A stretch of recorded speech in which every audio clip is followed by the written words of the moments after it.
എല്ലാ സുഹൃത്തുക്കൾക്കും പുതിയ ക്ലാസ്സിലേക്ക് സ്വാഗതം. നമ്മളിന്ന് ചർച്ച ചെയ്യാൻ പോകുന്നത് ധനകാര്യ കമ്മീഷനെ പറ്റിയാണ്. ദേശീയ ധനകാര്യ കമ്മീഷനെ പറ്റി പറയുന്ന അനുച്ഛേദമാണ് അനുച്ഛേദം 280. അനുച്ഛേദം 280 ദേശീയ ധനകാര്യ കമ്മീഷനെ പറ്റി പറയുന്നത്. ഒപ്പം തന്നെ അറിഞ്ഞിരിക്കുക, സംസ്ഥാന ധനകാര്യ കമ്മീഷനെ പറ്റി പറയുന്ന അനുച്ഛേദമാണ് 243I. 243I സംസ്ഥാന ധനകാര്യ കമ്മീഷനെ പറ്റി പറഞ്ഞു പോകുന്നത്. ദേശീയ ധനകാര്യ കമ്മീഷനിൽ 5 പേരാണുള്ളത്. ഒരു അധ്യക്ഷനും 4 അംഗങ്ങളെയും കാണാൻ സാധിക്കും. അറിഞ്ഞിരിക്കുക, ധനകാര്യ കമ്മീഷനെ നിയമിക്കുന്നത് ആരെന്ന് ചോദിച്ചാൽ അത് രാഷ്ട്രപതിയാണ്. ധനകാര്യ കമ്മീഷൻ അതിൻ്റെ റിപ്പോർട്ട് സമർപ്പിക്കുന്നത് രാഷ്ട്രപതിക്കാണെന്നും അറിഞ്ഞിരിക്കുക. 1951 ഇന്ത്യയുടെ 1ാം ധനകാര്യ കമ്മീഷൻ നിലവിൽ വരുന്നത്. ഒപ്പം തന്നെ പഠിച്ചു വെക്കുക, കേരള സംസ്ഥാന ധനകാര്യ കമ്മീഷൻ നിലവിൽ വരുന്നത് 1994 ഏപ്രിൽ. അറിഞ്ഞിരിക്കുക, ഏപ്രിൽ 23 ഏപ്രിൽ 23 സംസ്ഥാന ധനകാര്യ കമ്മീഷൻ നിലവിൽ വരുന്നത്. ഇനി ആ 1ാം ധനകാര്യ കമ്മീഷൻ്റെ അധ്യക്ഷൻ ആരെന്ന് ചോദിച്ചാൽ അത് KC നിയോഗി ആയിരുന്നു. 1ാം ധനകാര്യ കമ്മീഷൻ്റെ അധ്യക്ഷൻ KC നിയോഗി ആയിരുന്നു. ഒപ്പം തന്നെ അറിഞ്ഞിരിക്കുക, കേരള സംസ്ഥാനത്തിൻ്റെ 1ാം ധനകാര്യ കമ്മീഷൻ്റെ അധ്യക്ഷൻ ആരെന്ന് ചോദിച്ചാൽ PA എബ്രഹാം ആണ്. PA എബ്രഹാം ആണെന്നും അറിഞ്ഞിരിക്കുക. PA എബ്രഹാം ആണ് 1ാം ധനകാര്യ കമ്മീഷൻ്റെ അധ്യക്ഷൻ കേരളത്തിൻ്റെ. ഓക്കെ അല്ലോ. ഇനി കമ്മീഷൻ്റെ കാലാവധി ചോദിക്കുകയാണെങ്കിൽ കാലാവധി എത്രയാണ്? 5 വർഷമാണ് ഒരു ധനകാര്യ കമ്മീഷൻ്റെ കാലാവധി എന്ന് പറയുന്നത്. ദേശീയ ധനകാര്യ കമ്മീഷൻ അംഗമായ ആദ്യ മലയാളി ആരെന്ന് ചോദിച്ചാൽ അത് VP മേനോനാണ്. ഒപ്പം തന്നെ അറിഞ്ഞിരിക്കുക, 1ാം ധനകാര്യ കമ്മീഷനാണ് ഇദ്ദേഹം അംഗമാകുന്നത്.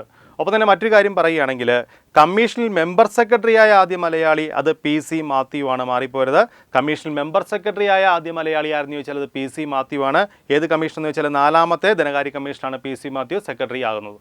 ദേശീയ ധനകാര്യ കമ്മീഷനിൽ 14ാമത്തെ ധനകാര്യ കമ്മീഷൻ്റെ അധ്യക്ഷൻ ആരെന്ന് ചോദിച്ചാൽ YV റെഡ്ഡിയാണ്. 2015 മുതൽ 2020 വരെയുള്ള റിപ്പോർട്ടാണ് ഇവർ രാഷ്ട്രപതിക്ക് സമർപ്പിച്ചിരിക്കുന്നത്. ഒപ്പം തന്നെ അറിഞ്ഞിരിക്കുക, 15ാം ധനകാര്യ കമ്മീഷൻ്റെ അധ്യക്ഷൻ ആരെന്ന് ചോദിച്ചാൽ NK സിംഗ് ആണ്. ഒപ്പം തന്നെ അറിഞ്ഞിരിക്കുക, 2020 മുതൽ 2025 വരെയുള്ള റിപ്പോർട്ടാണ് ഇവർ രാഷ്ട്രപതിക്ക് സമർപ്പിക്കേണ്ടത്. ഒപ്പം തന്നെ പഠിച്ചു വെക്കുക, സംസ്ഥാനത്തിലെയാണെങ്കിൽ കേരള സംസ്ഥാനത്തെ 4ാമത്തെ 4th ധനകാര്യ കമ്മീഷൻ അധ്യക്ഷൻ ആരെന്ന് ചോദിച്ചാൽ അറിഞ്ഞിരിക്കുക MA ഉമ്മനാണെന്ന് അറിഞ്ഞിരിക്കുക. ഇനി 5th 5ാമത്തെ ധനകാര്യ കമ്മീഷൻ്റെ അധ്യക്ഷൻ സംസ്ഥാനമാണ് പറയുന്നത്. ആരെന്ന് ചോദിച്ചാൽ BA പ്രകാശ് ആണ്. BA പ്രകാശ് ആണെന്നും അറിഞ്ഞിരിക്കുക. BA പ്രകാശ് ആണെന്നും അറിഞ്ഞിരിക്കുക. ഇനി നമ്മുടെ 1ാം ധനകാര്യ കമ്മീഷൻ മുതലുള്ള 15 വരെയുള്ള ധനകാര്യ കമ്മീഷൻ്റെ അധ്യക്ഷനെ പറ്റിയും അവരുടെ കാലഘട്ടത്തെ പറ്റിയുമാണ് പറഞ്ഞു പോകാൻ പോകുന്നത്. ഇനി 1ാം ധനകാര്യ കമ്മീഷൻ നമുക്കറിയാം 1952 മുതൽ 57 വരെ ആയിരുന്നു. ഇനി ആരാ അധ്യക്ഷൻ എന്ന് ചോദിച്ചാൽ KC നിയോഗിയാണ്. PSC ചോദിച്ചിട്ടുണ്ട് KC നിയോഗി 1ാം ധനകാര്യ കമ്മീഷൻ അധ്യക്ഷനായിരുന്നു. 2ാം ധനകാര്യ കമ്മീഷൻ 1957 മുതൽ 62 വരെയാണ്. ആരായിരുന്നു? K സന്താനം. അതും PSC ചോദിച്ചിട്ടുണ്ട്. ഓക്കെ. ഇനി 3ലേക്ക് പോവുകയാണെങ്കിൽ കാലഘട്ടം പറയുകയാണെങ്കിൽ എന്താണ് 1962 മുതൽ 66 വരെ മാത്രമാണ് ഇരിക്കാൻ സാധിച്ചത്. ആരെന്ന് ചോദിച്ചാൽ AK ചന്ദയാണ്. അറിഞ്ഞിരിക്കുക. ഓക്കെ. ഇനി 4ാം ധനകാര്യ കമ്മീഷൻ ശ്രദ്ധിക്കുക. 4ാം ധനകാര്യ കമ്മീഷൻ്റെ കാലഘട്ടം പറയുകയാണെങ്കിൽ 1966 മുതൽ 69 വരെയാണ് കാലഘട്ടം. ഓക്കെ ആണല്ലോ. ഓക്കെ. ആരെന്ന് ചോദിച്ചാൽ PV രാജമണ്ണാർ ആയിരുന്നു അധ്യക്ഷനെന്ന് അറിഞ്ഞിരിക്കുക. ഇനി അടുത്തത് 5ാം ധനകാര്യ കമ്മീഷനാണ് അല്ലേ. കാലഘട്ടം പറയാൻ നമുക്ക് 1969 മുതൽ 1974 വരെ 5 വർഷം ഇരിക്കാൻ സാധിച്ചു ധനകാര്യ കമ്മീഷനായിട്ട്. ഓക്കെ ആണല്ലോ. ആരായിരുന്നു അധ്യക്ഷൻ എന്ന് ചോദിച്ചാൽ അറിഞ്ഞിരിക്കുക, മഹാവീർ ത്യാഗി ആയിരുന്നു ഈ 5ാം ധനകാര്യ കമ്മീഷൻ്റെ അധ്യക്ഷൻ. നമ്മൾ 6ാം ധനകാര്യ കമ്മീഷനിലേക്ക് വന്നു കഴിഞ്ഞാൽ ഇവിടെ കാലഘട്ടം ശ്രദ്ധിക്കുക. 1974 മുതൽ 1979 വരെയുള്ള റിപ്പോർട്ടാണ് 6ാം ധനകാര്യ കമ്മീഷൻ സമർപ്പിച്ചിരുന്നത്. 6ാം ധനകാര്യ കമ്മീഷൻ അധ്യക്ഷനായിരുന്നു ആര്? K ബ്രഹ്മാനന്ദ റെഡ്ഡി ആയിരുന്നു അധ്യക്ഷൻ. ഓക്കെ ആണല്ലോ. ഇനി 7ലേക്ക് വന്നു കഴിഞ്ഞാൽ 1979 മുതൽ 84 വരെ 5 വർഷത്തെ റിപ്പോർട്ടാണ് രാഷ്ട്രപതിക്ക് സമർപ്പിച്ചത്. അധ്യക്ഷനായിരുന്നു ആര്? JM ഷേലത്ത്. ഓർത്തിരിക്കുക, JM ഷേലത്ത് ആയിരുന്നു അധ്യക്ഷൻ. ഓക്കെ ആണല്ലോ. ഓക്കെ. ഇനി 8ാം ധനകാര്യ കമ്മീഷൻ 1984 മുതൽ 89 വരെയായിരുന്നു. ചോദിച്ചിട്ടുണ്ട്. YB ചവാൻ. ഓർത്തിരിക്കുക, YB ചവാൻ ആയിരുന്നു അതിൻ്റെ അധ്യക്ഷൻ. അറിഞ്ഞിരിക്കുക, ഒരിക്കൽ ചോദിച്ചിട്ടുണ്ട്. ഓക്കെ ആണല്ലോ. ഇനി 9ാം ധനകാര്യ കമ്മീഷനിലേക്ക് വന്നു കഴിഞ്ഞാൽ 1989 മുതൽ 1995 വരെയുള്ള റിപ്പോർട്ടാണ് സമർപ്പിച്ചിരിക്കുന്നത്.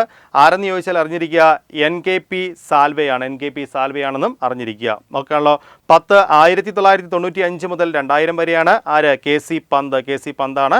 ഓക്കെ ആണല്ലോ. ഇനി 11ലേക്ക് വന്നു കഴിഞ്ഞാൽ പഠിക്കാൻ എളുപ്പമുണ്ട്. 2000 മുതൽ 2005 വരെയാണ്. ആരാണ്? AM കുസറു ആയിരുന്നു അധ്യക്ഷനെന്നും അറിഞ്ഞിരിക്കുക. ഇനിയുള്ള ധനകാര്യ കമ്മീഷനെ പറ്റി പഠിച്ചിരിക്കാൻ ശ്രമിക്കുക. കാരണം PSC ചോദിച്ചിട്ടുള്ള ധനകാര്യ കമ്മീഷനുകളാണ്.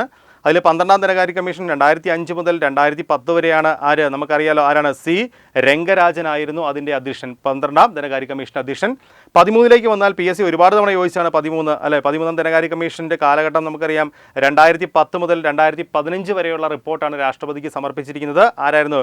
ഡോക്ടർ വിജയ് എൽ കേൽക്കറാണ് അധ്യക്ഷനെന്ന് അറിഞ്ഞിരിക്കുക. ഓക്കെ അല്ലോ. ഇനി 14-ാം ധനകാര്യ കമ്മീഷൻ നമ്മൾ നേരത്തെ പറഞ്ഞുപോയ കാര്യമാണ്, ഓർത്തു വെക്കുക, ഉറപ്പായും ചോദിക്കും. 2015 മുതൽ 2020 വരെയുള്ള റിപ്പോർട്ടാണ് ഇവർ സമർപ്പിച്ചിരിക്കുന്നത്. ഓക്കെ അല്ലോ. അതിൻ്റെ അധ്യക്ഷനായിരുന്നു ആര്? Doctor YV Reddy. ഓക്കെ. ഇനി നമുക്ക് പറയാം 15-ാം ധനകാര്യ കമ്മീഷൻ്റെ കാലഘട്ടം 2020 മുതൽ 25 വരെയാണ്. ഓക്കെ. അപ്പം 20 മുതൽ 25 വരെയുള്ള റിപ്പോർട്ടാണ് ഇവർ രാഷ്ട്രപതിക്ക് സമർപ്പിക്കേണ്ടത്. ഓക്കെ അല്ലോ. അപ്പോൾ ഓർത്തിരിക്കുക, NK സിംഗ് ആണ് ഇതിൻ്റെ അധ്യക്ഷൻ. ഈ ക്ലാസ്സിൽ നമ്മൾ പഠിച്ചത് ധനകാര്യ കമ്മീഷനെ പറ്റിയാണ് പഠിച്ചത്. വളരെ വിശദമായി പഠിച്ചു വെക്കുക. കാരണം PSC എപ്പോഴും ചോദ്യം ചോദിക്കുന്ന ഒരു കമ്മീഷനാണ് ധനകാര്യ കമ്മീഷൻ. അതുകൊണ്ട് നല്ല രീതിയിൽ പഠിച്ചു വെക്കുക. ഓക്കെ ആണല്ലോ. നമുക്ക് അടുത്ത ക്ലാസ്സിൽ കാണാം. അതുവരെ ബൈ.